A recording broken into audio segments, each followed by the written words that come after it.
Selamat datang di channel Mudah Belajar Pemrograman.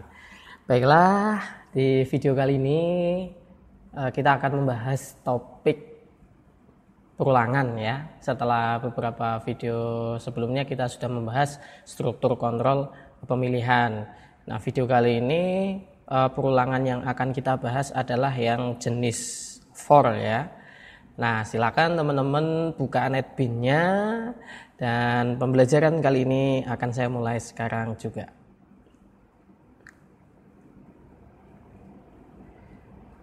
Silakan buat kelas baru ya, kita masih pakai project yang sebelumnya ya. Nah, kita kasih nama misalkan perulangan for gini ya. Nah, biasanya untuk perulangan itu ada yang nyebut pengulangan kayak gitu ya, sama aja lah, dianggap aja sama kayak gitu ya, intinya mengulang-ulang kayak gitu ya. Ada perulangan, pengulangan. Nah, di sini saya pakai yang perulangan kayak gitu. Oke, jadi sesuai dengan namanya, jadi struktur ini digunakan untuk mengulang sesuatu. Nah, sesuatu di sini nanti bentuknya adalah blok kode program tertentu, itu akan diulang secara terus-menerus sampai batas waktu yang ditentukan. Jadi nanti ada limitnya, ada batasnya. Jadi nggak serta-merta apa istilahnya ya, mengulangi terus-menerus tapi tidak ada batasnya. Itu malah bahaya nanti kalau misalkan tidak ada batasnya. Ya, jadi nanti istilahnya apa? Perulangan yang tidak ada habis-habisnya. Ya, infinite loops. Ya, namanya infinite loop.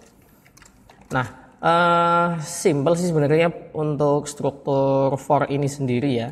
Jadi misalkan sebagai contoh nih, kita mau melakukan proses perulangan mengulang-ulang sebuah angka, ataupun kita akan membuat angka 1 sampai 5. Itu kita tidak perlu mencetak 1 sampai 5 kayak gitu ya. Jadi nanti diulang-ulang, cukup diulang-ulang. Tapi nanti ada proses aritmatika di dalam proses pengulangan tersebut ya. Nah, misalkan kita mau bikin ini ya, misalkan 1, 2, 3, 4, 5. Nah, misalkan kayak gini, kita mau bikin nah ini ya, dicetak 1, 2, 3, 4, 5. Ini tidak perlu kita nyetak tulis 1, 2, 3, 4, 5 kayak gitu ya. Atau nanti masing-masing ini pakai variabel, itu tidak perlu. Kita cukup pakai pengulangan ya. Ini simple banget. int misalkan apa? I 0 ini, kemudian dikasih saja ini ya. Kemudian ada ini. Nah, ini saya jelaskan maksudnya apa sih masing-masing bagian ini. Nah, saya cetak ini ya, ini misal ya, sebagai contoh nih ya, teman-teman semua bisa lihat nih ya, saya run. Nah, kalau ini munculnya 0, 1, 2, 3, 4. Nah, padahal kita ingin muncul yang kayak gini ya. Nah, saya atur terlebih dahulu, nanti akan saya jelaskan ya. Ini saya ganti 1, ini 6, kemudian ini saya hapus ln-nya, saya jalankan dengan file. Nah, ini ya, 1, 2, 3, 4, 5. Yang ininya nggak perlu diperhatiin ya. Atau misalkan ininya mau turunin ke bawah, sini tambahkan ini dah ya kan. Nah, ini ya, kita munculin 1, 2, 3, 4, 5. Ini ya, prosesnya itu sangat sederhana sebenarnya ya. Nah, bacanya gimana sih untuk for ini? Ya, bacanya gimana? Oke, jadi saya akan jelaskan secara cepat dan detail. Jadi ini ya, di sini kan ada beberapa kode ini ya, teman-teman semua ya bisa lihat ya. Jadi di bagian for ini, di dalam kurung ini ada sebuah pengkondisian. Ketika nanti kondisinya true, maka akan diulang-ulang. Dan juga selain kondisi, nanti ada proses namanya ini inisialisasi. Kemudian di sini nanti ada untuk proses penambahan variabel. Untuk apa? Supaya tidak terjadi infinite loop. Nah, gitu. Nah, bagian-bagian tersebut nih ya, saya bikin kayak gini aja ya, supaya lebih paham. Jadi ada bagian-bagian tertentu ini ya, ini saya kasih merah aja lah ya, merah. Nah ini juga. Nah, kemudian yang bagian selanjutnya adalah bagian di dalam for ini, di dalam for ini sendiri ya, istilahnya statement di antara ini ya, kurung kurawal ini. Oke, jadi dari ini beberapa kode ini yang pertama kali dieksekusi itu adalah yang ini, yang inisialisasi ini. Kemudian setelah ini ya, saya gedein, saya kasih warna merah juga. Nah ini ya pertama, kemudian ini yang kedua, kemudian ini yang ketiga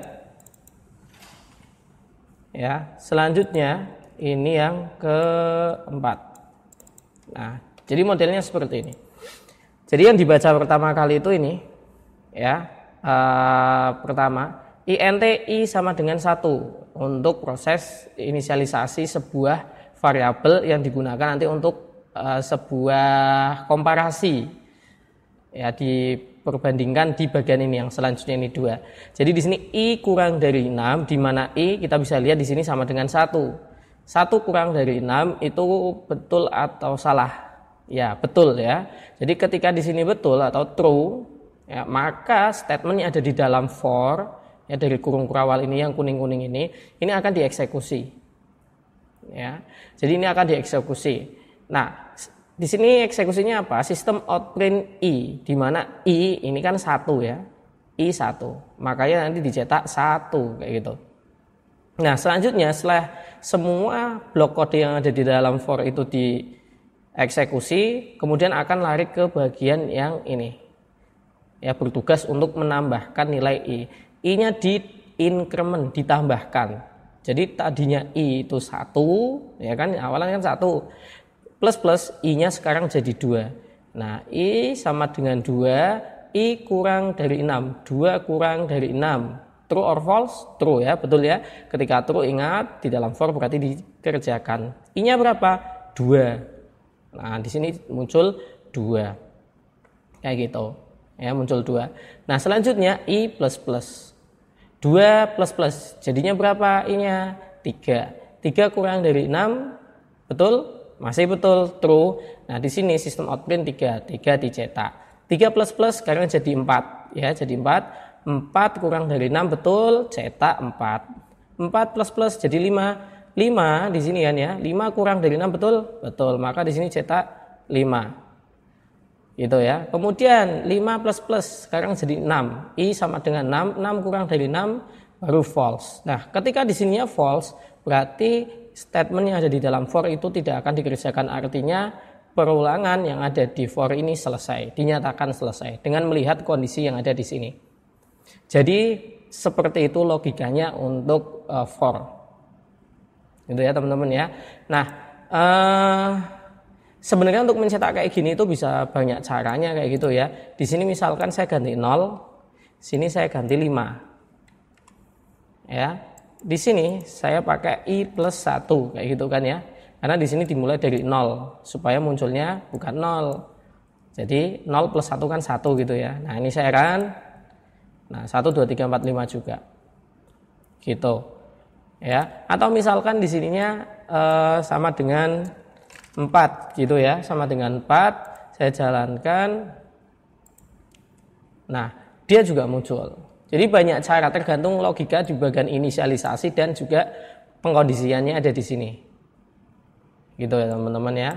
Nah, bisa 1, paling enak sih kayak gini sebenarnya. Ya, 1 kurang dari 5 kayak gini ya, ininya tinggal i ya ini. Ini jalanin. Nah, bisa kayak gini ya. Nah, ini untuk yang for-nya kayak gini. Kemudian misalkan ini kan menanjak kayak gitu ya. Mau kita bikin yang menurun jadi 5 4 3 2 1. Bisa ya gimana caranya kita pakai yang inisialisasinya dibalik, yaitu ya. Inisialisasinya di sini I sama dengan 5. Nah, logikanya di sini dibalik, jangan kurang dari. Kalau I kurang dari 5, nanti di sininya plus, itu nanti akan bertambah, jadinya infinite loop. Kayak gitu ya. Bisa jadi nanti infinite loop kayak gitu ya. Bisa jadi. Nah, jadi kondisi di sini itu berpengaruh nih ya. Ini saya contohkan yang infinite loop ya, yang kayak gini nih. Ini tak jadiin misalkan kayak gini ya, siaran. Nah, lama banget nih. ya ini nggak muncul ya, runnya saya cancel aja nih ya, jadinya nih ya. Wah, kayak gini. Ini kalau nggak di cancel, wah bisa berapa nih ya? Waduh. Nah, ini bahayanya infinite loop ketika kita tidak teliti atau salah di dalam sini memberikan istilahnya di sini untuk evaluasinya, validasinya sama untuk yang penjumlahnya di sini. Ya, jadi increment decrement ini pengaruh sekali. Nah, untuk membuat yang tadi ya 5 4 3 2 1 ini dibalik misalkan ya. Gini. 1. Nah, ininya I min. Kayak gini ya. Ini saya kasih jarak ya. Supaya enggak nyambung. Nah, seran. Nah, ini ya. Yang atas tadi for ini, nah yang bawahnya yang for yang selanjutnya. Jadi yang ini logikanya tadi kan ya, I sama dengan 5. 5 lebih besar dari 1 ya, lebih besar sama dengan 1, betul kan ya? Maka dieksekusi 5. Nah, sekarang di sini 5 decrement. Jadi bukan ditambah tapi dikurangi. Ya, 5 kurangi 1 4. Ya, I sama dengan 4. 4 lebih besar sama dengan 1, betul? Betul. Jadi dieksekusi sampai di sini kondisinya false. False-nya itu berarti 0 ya. Ya, kalau 1 lebih besar sama dengan 1 kan masih bisa, makanya dicetak 1 ya yang paling terakhir. Nah, kalau 0 dia sudah false maka dia berhenti. Kayak gitu. Ini kalau mau mencetaknya ke kanan. Nah, kalau mau cetaknya turun, tinggal di sini kasih ln. Kayak gitu kan ya. Setiap perulangan dia di enter. Kayak gini. Ya, tinggal nanti permainan untuk ya proses mencetaknya saja sih kayak gitu. Ya. Nah, bisa juga kita menggunakan variabel di sini misalkan gini ya, int ulang misalkan apa ya? Jumlah ulang. Kayak gitu ya. Jangan yang menurut, yang menanjak aja ya. Yang ini aja ya. Misalkan int jumlah ulang. Berapa kali di sini? Misalkan 10 kali. Nah, di sini kita pakai variabel jumlah ulang. Ini juga bisa model-model kayak gini. Ini kalau saya jalankan run file, nah dia akan mengulang sebanyak 10 kali. Di sini kita menggunakan variabel kayak gini ya.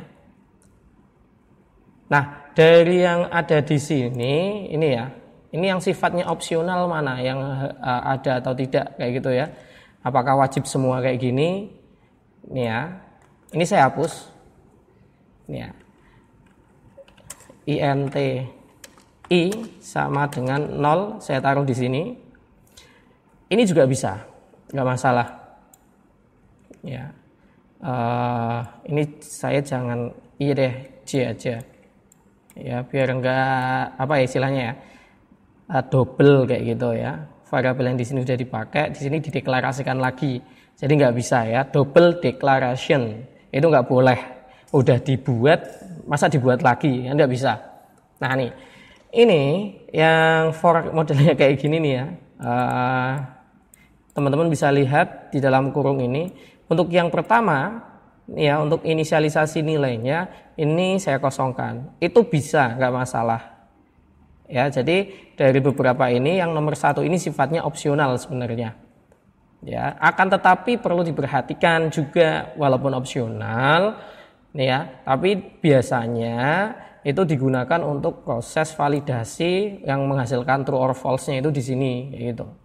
Ya, makanya pilihannya ya bisa seperti ini atau dimasukkan ke sini, tergantung nanti kebutuhan. Intinya di sini saya menunjukkan bahwa untuk yang pertama ini adalah opsional sifatnya, ya bisa ada ataupun tidak ada. Ya gitu ya. Nah, ini nanti untuk proses pengulangan ini sangat penting sekali ya. Ya selain yang pemilihan, ini digunakan nanti untuk mengulang proses-proses tertentu supaya apa? Supaya efisien pekerjaannya. Jadi kode programnya tidak terlalu banyak sekali kayak gitu. Ya, jadi seperti itu teman-teman. Nah, nanti misalkan teman-teman semua mau buat yang proses pengulangan lebih rumit lagi, itu juga wah bisa. Jadi semacam bikin kayak piramida kayak gitu ya, bikin persegi panjang, tapi isinya angka-angka, misalnya deret aritmatika, misalkan mau cetak yang bilangan ganjil aja sebagai contoh ya ini ya. Kita mau cetak yang bilangan ganjil aja, itu bisa juga. Nah, gimana berarti? Ini ya, untuk cetak bilangan ganjil 1 sampai 10 gitu ya. Tapi yang dicetak hanya ganjil saja. Gimana caranya? Banyak sekali caranya. Salah satunya kayak gini, misalkan ini kan ya. Kita coba pakai yang model kayak gini. Bisa apa enggak? Nah, kayak gini ya. Tambahkan di sini, ya di sini juga ditambahkan. Nah, nih, jalankan. Nah, kalau yang ini genep malahan ya. Kalau yang ini yang genep, berarti kalau yang ganjil itu, nah, ininya diganti 1. Supaya apa? Yang pertama dieksekusi bukan 0, tapi 1. Kan? Nah, ini ya, muncul ya. 1, 3, 5, 7, 9. Kayak gini. Ya. Atau kita selain deret aritmatika, misalkan deret geometri dengan rumus tertentu itu juga bisa. Atau mau mencetak bilangan prima saja juga bisa. Atau misalkan mau mencetak bilangan yang habis dibagi 3 itu juga bisa. Ya tergantung nanti rumusnya apa. Nah itu coba teman-teman misalkan nanti ada request kayak gitu ya, mau mencetak bilangan tertentu tapi pakai proses pengulangan. Ya tentunya harus deret aritmatika atau geometri ya yang menggunakan rumus-rumus tertentu. Nggak bisa sembarangan yang muncul. Kalau sembarangan ya pakai random aja gampang. Gitu. Ya. Jadi itu teman-teman semua ya, cukup gampang untuk yang struktur for ini ya untuk perulangan. Nah, kalau misalkan teman-teman semua ada yang mau ditanyakan, silakan bisa memberikan komentar di bawah ini ya, bawah video ini.